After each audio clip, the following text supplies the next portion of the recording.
implora por acordo e diz que não precisa de nada da OTAN. Israel anuncia a morte do chefe da Marinha iraniana. Socorro Sampaio. O presidente disse tanta coisa hoje, Amadeu, ele morde, ele assopra, ele ataca, depois ele alivia. A gente vai começar por esse post, porque eu acho que assim que ele acorda, acho que antes mesmo de tomar café ou de tomar aquele refrigerante que ele tanto gosta, ele já começa a escrever aí, mandar os recados na rede social que ele criou. Então, hoje ele começou atacando o Irã e entre as coisas que o Trump escreveu, ele disse, primeira cartela: os negociadores iranianos são muito diferentes e estranhos. Eles estão implorando para que façamos um acordo, o que deveriam estar fazendo, já que foram militarmente aniquilados, sem nenhuma chance de retorno. E ainda assim declaram publicamente que estão apenas analisando nossa proposta. Errado. É melhor que levem isso a sério logo, antes que seja tarde demais, porque quando isso acontecer, não haverá volta e não será bonito. Bem, isso cedo. Mais tarde, o presidente se reuniu com o gabinete dele, foi uma reunião no gabinete na Casa Branca, e aí o Trump ele levantou dúvidas sobre a possibilidade de um acordo com o Irã. Ele primeiro disse que não sabe se está disposto a fazer esse acordo com o Irã, disse que os iranianos são grandes negociadores, mas péssimos lutadores, e disse que o Irã tem que convencê-lo a parar a guerra. O Irã tem que convencer os Estados Unidos a parar com a guerra. Palavras do presidente Trump. O que aconteceu, Amadeu? O petróleo subiu, chegou aí, a última vez que eu vi, estava já $108 o barril. Nessa reunião de gabinete, o Trump também disse que é uma opção que ele considera assumir o controle de todo o petróleo iraniano, assim como ele fez com o petróleo da Venezuela. Disse também, o presidente já havia dito, né, que o Irã permitiu a passagem de 10 petroleiros pelo Estreito de Hormuz como uma demonstração de boa vontade, como um presente para os Estados Unidos. 10 petroleiros passando pelo Estreito de Hormuz.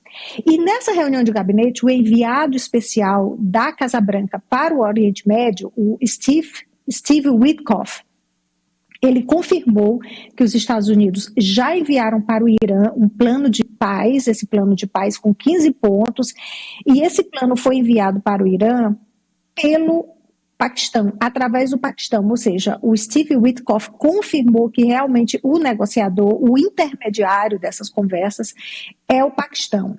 E ele disse também, o Steve Witkoff, nessa reunião, que o Irã disse, antes da guerra começar, disse para os Estados Unidos que eles têm direito de desenvolver urânio e que o Irã tinha urânio suficiente para fabricar 11 bombas atômicas.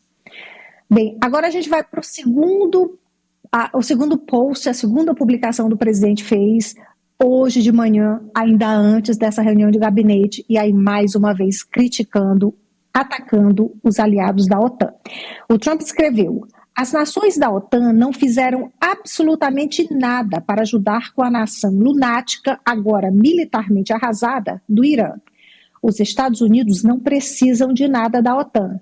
Mas nunca se esqueçam desse momento muito importante. O Trump diz que em breve, não vai demorar, ele diz que nos próximos meses a OTAN provavelmente vai se arrepender de não ter ajudado na guerra com o Irã. Bem, já Israel hoje anunciou que matou o chefe da Marinha iraniana, que era a pessoa responsável pelo bloqueio do Estreito de Hormuz. Israel também confirmou que nesse ataque também morreu o diretor de inteligência da Marinha e confirmou que foi uma ação conjunta com os Estados Unidos. Irã também continua atacando Israel. A gente tem imagens aí, acho que de um carro, um míssil que caiu, ou seja, o fragmento de um míssil, porque a gente está vendo um Israel bem mais frágil, né, do que com a guerra em Gaza, porque muitos mísseis, muitas bombas, muitos drones têm entrado no espaço aéreo, têm caído em cidades de Israel. Acho que a gente tem imagem do momento que num carro, a gente tem essa imagem, produção do carro, né, as pessoas escaparam por pouco, eles haviam acabado de estacionar, saíram, segundos depois, vai acontecer isso que a gente vai ver aí no carro. Editaram aí o vídeo para a gente mostrar o momento da explosão? Uau! Olha isso, Amadeu. É com você, Amado. E aí é Tel Aviv, né? Aí Eu não sei exatamente se foi Tel Aviv, Amadeu. É Tel Aviv, né? Tel Aviv, sim. Confirmado Tel Aviv. Aí inexpugnável Tel Aviv, de acordo com o Netanyahu. Então hoje não é tão inexpugnável assim, conforme você sublinhou. Agora eu vou te dizer uma coisa. Eu fico pensando aqui, Socorro, Denis, Eliezer, França e a nossa audiência. Eu fico pensando como é que é uma reunião lá no Irã para escolher quem vai ser o próximo chefe militar. Quem é que vai ser o próximo chefe militar? O cara, não, é melhor você. Não, melhor aquele ali. Não, outro, bota outro. Acho que ninguém quer mais ser chefe. Amadeu, e falando nisso, os Estados Unidos, uma das especulações é que estariam negociando com o ministro das Relações Exteriores do Irã. Inclusive, a agência oficial de notícias do Irã confirmou que ele teria dito que há conversas, mas que são conversas indiretas, o que confirma o que o enviado do Trump disse hoje. E também tem a notícia de que Israel teria pedido, o Paquistão, que é o mediador, o intermediário, o Paquistão teria pedido a Israel para não matar o ministro das Relações Exteriores do Irã, porque é o único ainda vivo. É sério, e que se ele morrer, não vai ter mais ninguém com quem conversar. Para ver como é que tá, né? Agora, quem conhece lá o Irã e conhece geopolítica, diz que o maior erro do Trump e do Netanyahu foi ter matado o primeiro, o Khamenei, porque ele era um religioso que imaginava o diálogo e tal. E que depois dele, os outros aí querem mesmo é guerra. Mas vamos aguardar. France. Olha, Amadeu, você tocou no ponto crucial nessa negociação que faz com que ela se torne dificílima, porque é um regime baseado no fundamentalismo religioso, em que o Ali Khamenei era visto como o líder supremo. Então, esses são seguidores fiéis ao Ali Khamenei, inclusive o filho dele, que possivelmente está numa situação muito complicada de saúde, foi designado como novo líder supremo. Então, quando se tem a morte desse líder supremo, assassinado num ataque dos Estados Unidos, fica ainda mais complicada que essa negociação avance.